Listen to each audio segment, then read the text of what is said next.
Сайн байцгаана уу эрхэм сонсогчдоо. Хөлмийн зах зээл дээрх маргаантай сэдвүүдийг Монгол улсын шүүх хэрхэн шийдсэн байдаг талаар тайлбарладаг. Хөлмөр ба шүүх Сирак подкаст 2 дахь дугаараа хүрэхэд бэлэн болсон байна. Уг подкастын их сурвалж маань Монгол улсын шүүхийн шийдвэрийн цахим сангаас авсан хэрэг байгаа. Мөн ярьж буй сэдв агуулга маань хэн нэгнийг бүтгэнд оромжлох, нийтийг уг хэрэгээр өдөөнд турхирах зэргээр альва хар буруу санаагүй бөгөөд зөвхөн мэдлэг мэдээлэл олгох зорилгоор хийгдэж байгаа болно. Мөн манай подкастын шинэхэн HR-уудад хөлмөрийн зах зээл дээр шинээр хөл тавьж буй залуучуудад болон бүх төрлийн насныгаа сонсож хөлмөрийн харилцаан дээр үүсдэг үл тохирол ойлголцлоос урьдчилан сэргийлээсэй гэж хүсэж байна. За би одоогоор ажилгүй байгаа. Тэгэхээр заавал 7 хоногт нэг дугаар гаргаад явах вэ гэж бодоод. За тэгээд аль болох идэвхтэй байгээд 7 хоногт олон дугаар оруулахаар өнөөдөр шинэ дугаарыг бэлтгэж хүргэлж байна. За өнөөдрийн дугаарын сэдэв бол та ажилдаа согтуу очих юм бол халагдах ёстой юу гэдэг асуултанд жишээ кейс авч хариулна. За ингээд тухлан сууж талан саярхаваа. Энэ бол инженер Дэгийн түүх тэрээр аймгийнхаа нийтийн аж ахуй байгууллагад цэвэрлэх байгууламжийн ээлжийн инженер ажиллаж байсан нэгэн гэтэл нэг л өдөр удирдлагад түүнийг ажлын байран дээр согтуугаар ирсэн гадны хүнийг усанд оруулсан ажлын цагийг хангалтгүй мөрдсөн өөрөختөө ажлаа зохисгүй гүйцэтгсэн хэмээн буруутгаж сахилгын шидэглийг олгоод за тэгээд сахилгын шидэглэлийн үндслээр бол ажлаа сонжлуулсан байгаа. За мэдээж миний подкастаа одоо ажилд орсноос нь ахуулаад яриад эхлэх явж байгаа учраас за Дэн бол салбартаа олон жил ажилласан дадлага туршлагатай инженер мэрэгчлээ эмэгтэй хүн байгаа. За тэрээр тодорхой аймгийн нийтийн аж ахуйн тодорхой ХХК-д олон жил ажилласан бөгөөд ажлын онцлогоос шалтгаалan 2448 ээлжийн хуваараар цэвэрлэх байгууламж дээр ажилладаг байжээ. За хариуцсан объект нь тус байгууллагын хамгийн чухал хэсэг бөгөөд за Дэгийн ажил нь тасралтгүй үргэлжилж явах ёстой. Системийн найдвартай ажиллагааг хангах үүрэгтэй албан тушаал байгаа. За гэвч 2024 оны 1-р сарын 18-нд түүнийг B001 тоод тушаалаар ажлаас нь халсан байна. За шалтгаан нь ажлын байран дээр согтууруулах ундаа хэрэгэлсэн ажлын ажилтнууд ээлжийн ажилтнуудаа зохион байгуулах үүргээ биелүүлээгүй, ажлын цагийг мөрдөөгүй гэсэн байна. За сая нөгөө гадны хүн усанд оруулсан гэдэг байгаа шүү дээ. Ажлын байран дээрээ тэр гадны хүнээ оруулаад усанд оруулаад тэгээ хамтдаа согтууруулахандаа хэрэгэлсэн гэдэг ерөнхий юм протокол яваад байгаа. За ажил олгогчийн зүгээс ямар үндслүүдийг одоо ингэж тайлбарлаж байгаад энэ Б тушаалаа ажлаас нь халсан байгаад байгаа гэхээр ажил олгогч байгууллага өөрсдөө хууль ёсны үндслэлтэй сахилгын шийтгэл оногдуулсан гэж тайлбарлаад байгаа юм байна. За энийг тодруулаад тайлбарлах юм бол 2024 оны 1-р сарын 6-нд ажлын байран дээр байхгүй байсан нь камер болон цагийн бүртгэлд үлдсэн. За ёсны хорооноос согтуу байсан байж болзошгүй ажлын байранд гадны хүн бол оруулсан гэдэг дүгнэлтийг гаргаж бидэнд өгсөн. За цахим цагийн бүртгэлд хэд удаа бүртгэлгүй орсон болон буусан гэж байгаа. Ажилдаа ирэхдээ цагийн бүртгэлээ хийгээгүй эсвэл аль нэг тохиолдолд явахдаа одоо цагийн бүртгэлээ хийгээгүй болоод байгаа. За хамтран ажиллагчийн гэр бүлийн асуудал үүсгэд инженерийн бичсэн мессеж гол үүрэгтэй байсан гэдэг. За энийг шүүхийн одоо энэ тэмдэглэл дээр яг ямар хөө байдлаар байгуулах талаас гэр бүлтэйгээ харилцсан мессежийг нь олж авсныг бол ойлгохгүй байгаа. Гэхдээ ямар ч тач манай инженерийн эмэгтэй маань хөртөөгөө би одоо гэж жоохон согтуу байна ч юм уу тиймэрхүү утгатай юм битсэн юм шиг байгаа. За үүрэг даалгаврыг биелүүлээгүй удирдлагатай үл зохицсон зөвшлүүдийг баримтаар тайлбарсан гэдэг үндслүүдийг бол тодорхойлоод за тэгээд ажлаас нь халах тушаалаа болно гэдэг. Ажлаас нь чөлөөлөх сахилгын шидэглийг нь ордуулсан байна. За эдгээрийг нэгтгэн давтан зөрчил гаргасан гэж үзэж хөдөлмөрийн тухай хуулийн 81-ийн 4-т үндслээд хөдөлмөрийн гэрээг цуцалсан. Гаргасан зөрчлүүд дээр нэг дор сахилгын шидэглийг өгөөгүй тухай бүр он цагийн дараалттай өгч исэн. Сүүлийн ажлаас халах чөлөөлөх тушаалыг өгөхөд ажилтан хүлээн зөвшөөрөөгүй тул ингээд байгууллагын хөдөлмөрийн эрхийн маргаан таслах комиссоор оруулаад хуралдаад тэгсэн ч гэсэн манай инженер Дэ маань ямар ч үндсэлгүй ажлаас ингээд намайг халж байна. Сахилгын шийтгэлийг чинь би хүлээн зөвшөөрөхгүй гэсэн учраас шүүхэд бол эрхээ хамгаалуулахаар хандсан байна. За энэ бүхнээс ангид гэдгээ бол мэдээж шүүхийн өмнө тайлбараа өгсөн. 2024 оны 1-р сарын 6-ны өдөр чөлөө бол авчихсан байсан. Тэр намайг согтуу гэдэг байгаа үед бол би чөлөө аваад явсан байсан шүү дээ. За тэгж чөлөө авсныхаа дараагаар болохоор би мэдээж чөлөө аваад явсан байсан юм жимээ ажилласаа гарлаа гэдэг бүртгэлээ бол хийж чадаагүй. За тэгээ инженерийнхаа зөвшөөрлөөр би имлэг яваар хот явсан байсан гэдэг. Энэ хэрэг чи өөрөө нэг тодорхой аймагт болоод байгаа шүү дээ. За ажлын байран дээр согтуу ирсэн гэдгийг л ямар нэгэн баталсан драйгер үр дүн эсвэл цагдаагийн дүгнэлт байхгүй гэдэг. За цахим бүртгэлээс үлдсэн оролтгүй байдал нь бол чөлөөтэй холбоотой гэж сайн тайлбарласан тий. За ёс зүйн зөвлөлийн хурлын талаар уцаар мэдгдсэн ч гэсэн надад албан ёсоор бичгээр гаргаж өгөөд миний танилцсан гар үсгийг аваагүй. Тийм учраас энэ бол баримт бол ямарч байхгүй гэд. За мессеж бичсэн нь болохоор хувийн шинжтэй зүйл учраас энийг болохоор бас баримт онцлогоо гэж үзэж та нар болохгүй гэсэн байна. За энийг бол би бас зөв гэж бодож байгаа. За сахилгын шийтгэлүүдийг давтан бус тухайн асуудал тус бүрт болохоор ингээд хүлээн зөвшөөрөхгүй ингээд байгаад байгаа учраас би нэг давтан гаргасан гэж үзэхгүй байна. Ягаад тэгэхээр би аль алийг ч хүлээн зөвшөөрөхгүй байгаа гэсэн. За ингээд байгууллага талын тайлбарыг бол сонссон. За тэгээд ажилтны талаас болохоор бас ингээд өөрийнхөө үндслүүдийг ингээд тайлбарласан учраас шүүх эдгээр маргааныг айгүй хуцтай авч үзсэн юм. Тэгээд юу гэж дүгнсэн бэ гэхээр хэрэгт цугларсан баримтуудыг нэгтэлсний дараа дараах үндслүүдийг шийдвэрийг нь гаргалаа. Хөдөлмөрийн сахилгын зөрчил гаргасан гэх үндслэл тодорхой бус олон зүйл дээр ажил олгогч талаас ямарч баримт нотлохоог нь бол айгүй дутуу бүрдүүлж ирсэн байна та нар гэд байгууллага талын шүүхтгсэн байна. За тэгээд цаг бүртгэл болон ёс зүйн шийдвэрийн нотлогоо нь шийтгэл оногдуулахад хангалттай байж болж чадахгүй байна гэсэн байна. Одоо зөвхөн ирлээгээ баримтжуулаагүй эсвэл явлаа гэдгээ цаг бүртгэлд хийгээгүй гэдэг чинь ямар нэгэн ёс зүйн зөрчил биш ээ. За сахилгын шийтгэл оногдуулахад хангалттай юм ажилтны үүргийн биелүүлээг зөрчил гэж үзэхгүй гэсэн байна. За согтуу байсан гэх үндсэл нь мэргэжлийн байгууллагаар баталгаажсангүй гэж байгаа. За энэний талаар би дараа нь айгүй сайхан тайлбарлаж өгнө. За давтан зөрчил гаргасан гэх үндслэл хангалтгүй байсан ба өмнөх сахилгын арга хэмжээ авсны дараах хугацаанд дахин зөрчил гарсан гэдгийг нотлох боломжгүй байна гэж байна. Тэгээ мэдээж өмнө нь одоо ингэж шүүх үзчихлээ шүү дээ. Цаг бүртгэл чинь бол энэ сахилгын шийдгийг оногдох зүйл биш ээ гэд техний сахилгын шийдвэрлийг нь биш хангалтгүйгээ үзсэн байгаа учраас дараагийн сахилгын шийдвэрлүүдийг бол тавтан гэж ойлгож болохгүй гэж үзэж байгаа. За тушаал танилцуулсан хүлээлгэн өгсөн талаар бас ямар ч баримт нотлохоо алгаа. За ямартай ч одоо шүүхийн өмнө ирчихсэн байгаа одоо гарын хэсгнүүд нь болохоор дандаа нэг хугацааны сүүлд нь тэмдэглэгдсэн байгаа учраас энэ нь бас зөрчилтэй баримт байна гэж одоо шүүх одоо ийм 5 үндслийг тайлбарлаад ийм шийдвэр гаргасан байна. Ажил олгогчийн 2024 оны 1-р сарын 18-ны өдрийн гаргасан B001 тушаалыг хууль бус гэж үзэн хүчингүй болгож байна. За инженер Дэг урд эрхэлж байсан ажилд нь эргүүлэн томилоод ажилгүй байсан хугацааны цалин буюу нөхөн олгорыг олгож мөн тухайн ажилтны нийгмийн даатгалын дэвтэрт ч гэсэн нөхөн бичлэлтийг нь хийлгэх ёстой гэдэг юмнуудыг хэрэгцсэн байна. Тэгэхээр мэдээж энэ хэрэг болохоор нэлийн сүүлийн үед гарсан хэрэг баггүй юу 2025 оны 5 сарын 1-нд гарсан одоо шүүхийнхэн тогтоол нь аль байсан шүүх цэгийн дээр орсон юм хэрэг байгаад байгаа. Тэгэхээр нэлийн сүүлийн үеийн хэрэг. Тэгэхээр ч одоо 2024 оны 1-р сард ажилласаа чөлөөлөгдсөн энэ тушаалаа хүлээж авсан хэрчэн 24 оны 1-ээс 12 сар 25 оны 1-ээс 4 сар хүртэл гэхээр нийт 15 сарын цалинг одоо тухайн ажилтнанд бол олгох хэрэгтэй болж байгаа гэсэн үг. За дээрэс нь нийгмийн даатгалын нөхөж төлөв гэдэг нь шүү дээ. Энэ ажилтны нийгмийн даатгалыг нөхөж та нарт тайлагнаарай гэж бичсэн байгаа учраас яг байгууллага талдаа энийг нөхөж тайлагнах, за тайлангаа залруулах гэдэг ажил нь бол бас нэлээд төвөгтэй ажил байд юм аа. Тэгэхээр байгууллага талдаа бол бас нэлээд зардалтай их ажилтай л болж байна гэсэн үг.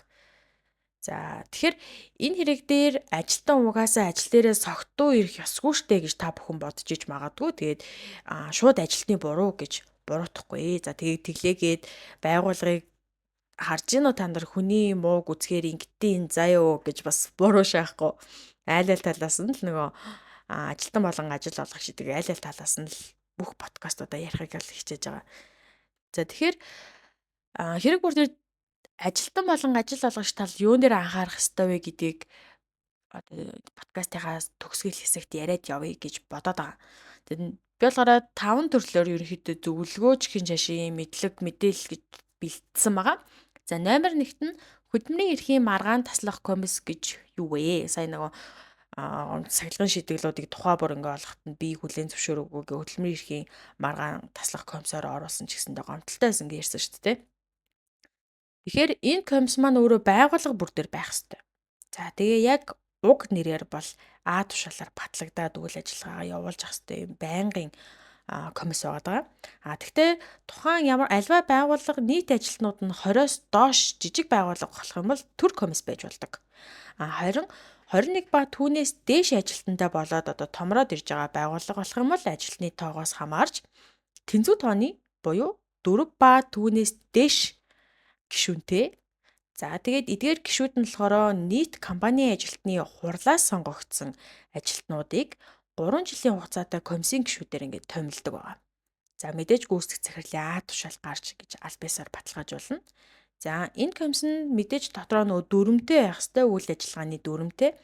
Хэрвээ нөгөө жижиг компаниуд ч ингээл юм болгоныг дүрмлээ журмлаад байхад хэцүү байд юм чинь зөвхөн Монгол Улсын 2022 онд батлсан хөдөлмөрийн эрхийн маргаан таслах комиссийн дүрм гэж байдаг. Тэрийг ашиглаад бол явж болно.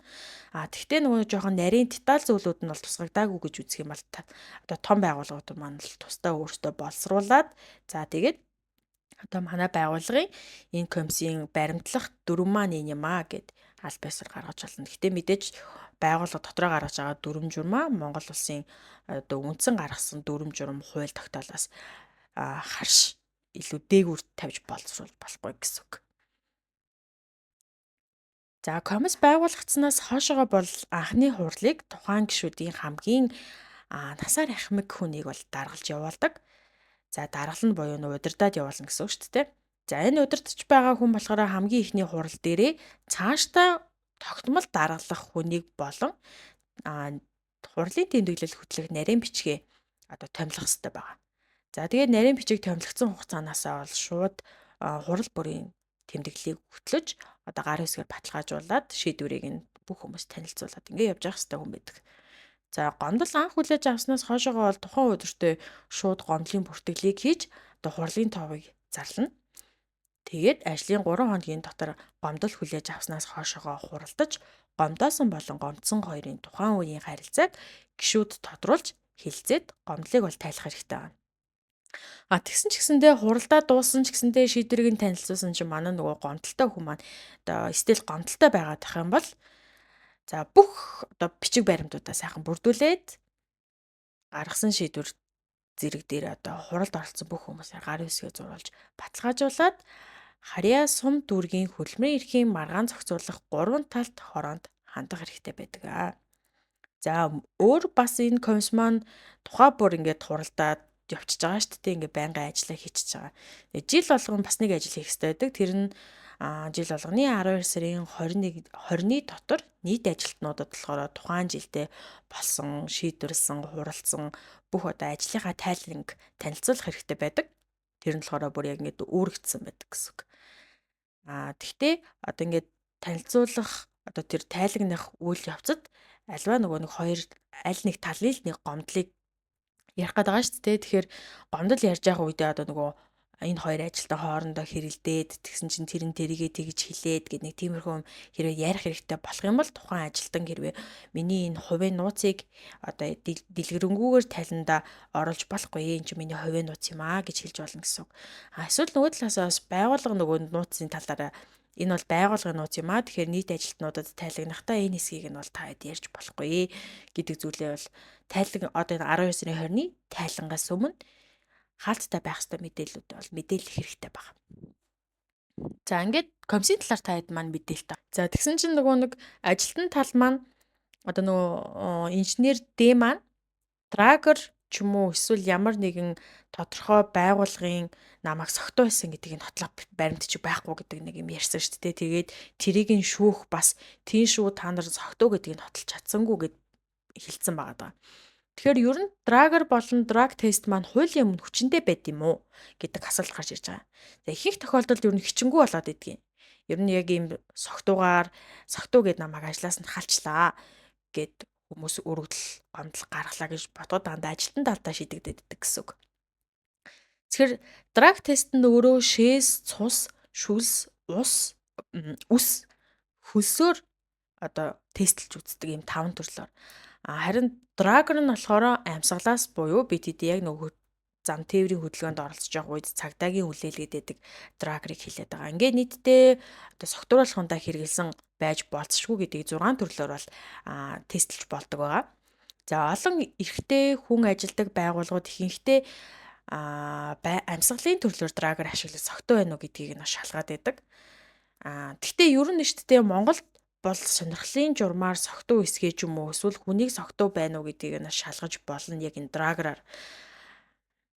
Яг энэ хэрэг дээр гарч байгаа шиг шүүхийн өмнө ашиглагаар болох юм бол та тусгай зөвшөөрөлтөй цагдаагийн байгууллага эсвэл шүүх шинжилгээний үндэсний төв зэрэг ийм байгууллага аль бие усаар эзэмшиж байгаа учраас та бол яг шүүхийн өмнө драг тестийн хариуг ямар нэгэн байдлаар нотлохоо болгож чаддгүй маа. Ягаад тэгэхээр тэр чинь нөгөө аль бие усны биш одоо ямар нэгэн байдлаар тэр нөгөө нэг тестэнд те одоо үндсэн сорцт маань согтууруулах ундаад тусаацсан байчих магадгүй тэрийг бол яаж ч нотолж чадахгүй гэж үздэг байхгүй. Харин шүүх шинжилгээнд дээр ч юм уу эсвэл яг цагдаагийн байгууллагаар гаргасан тэр дүгнэлтийг үл мэдээж шүүх хүлээн зөвшөөрнө шүү дээ. Тодорхой хэмжээний дүрм журам юмнуудаа баримтлсан ядаж ахын шаардлага хангацсан газар тестэлж байгаа тестийн хариу гаргаж байгаа гэдэг утгаараа бол та хэд өөрсдөө драгера хариугаа авсан бол ерөөсөө шүүхийн өмнө хууль бос байх нь шүү дээ. Тэгэхээр яг энэ хэрэг дээр байгууллагуудтай юу гэж зөвлөх вэ гэхээр согтуу гэдгийг нь одоо тухайн ажилтныг баталгаажуулах хэрэг үүсэх юм бол зөвхөн мэргэжлийн байгууллагын шинжээчийн баталгаажуулсан дүгнэлт байх нь хяналтын байгууллагад бол хүчинтэй тооцогдд юм аа. Тэгэхээр та ямар нэгэн байдлаар дээрх дурдсан 6 төрлийн одоо тест шинжилгээний хариуг одоо тухай бүр харьяалагдсан байгууллагуудаар авч хариуг нь өгөх хэрэгтэй. Хариуг нь яг гаргаж ирэх хэрэгтэй гэсэн үг. За одоо 3 дугаарт нь болохоор энэ хэрэг дээр нөгөө оногдуулсан сахилгын шийтгэлийг хүчингү болгоод байгаа гэдэг бас нэг юм яриад байна шүү дээ. Энэ сахилгын шийтгэлийг би хүлээн зөвшөөрөхгүй. Энэ бол бас биш ээ гэдэг нөгөө ажилтны талтай яриад байгаа. Тэгэхээр байгууллага талдаа зөвлөхөд болохоор одоо сахилгын шийтгэлийг аль болох маш хурдан цаг алдалгүй зөрчил гаргасан ажилтнаар танилцуулж гар үсэг зуруулах хэрэгтэй. За би энэ яг сахилгын шийтгэлийг бол хүлээн зөвшөөрч байна. Би энэ зөрчлийг бол яг гаргасан гэж одоо өөрөө мэдэж танилцаж гар үсэг зурах хэрэгтэй байхгүй баталгаажуулж гэсэн үг.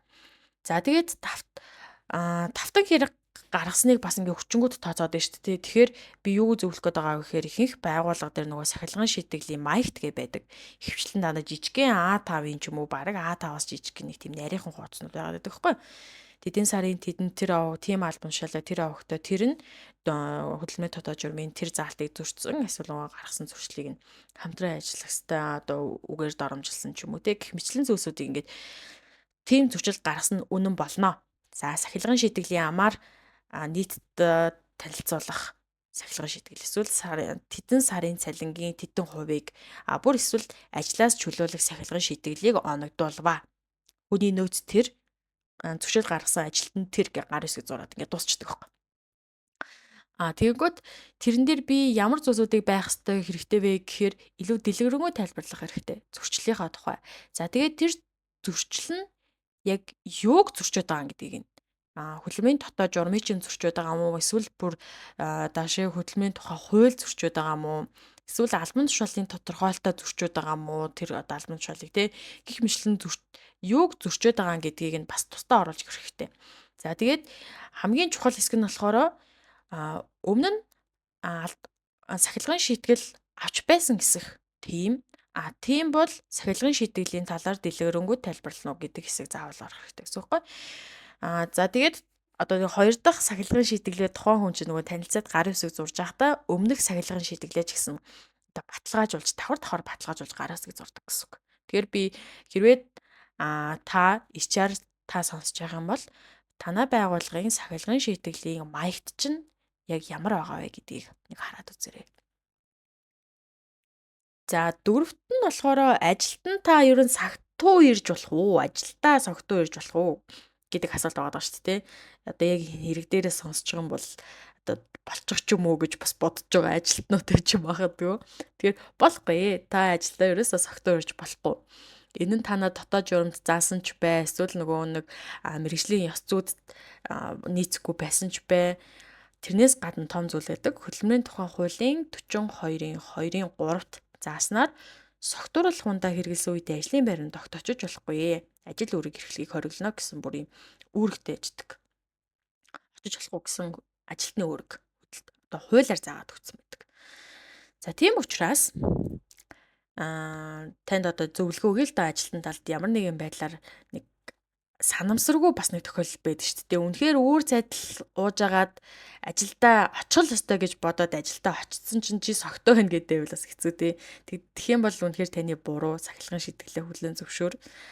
Тэгэхдээ HR-тайгаа маш сайн ярих хэрэгтэй. Би сахилгын шийтгэл ингэж авснаа үнэхээр хөтлөн зөвшөөрж байна. Миний хувийн зохиол байгуулалт муу байсан учраас би амрахынхаа өмнөх өдөр нь болон шоу удах хэрэгтэй байжээ.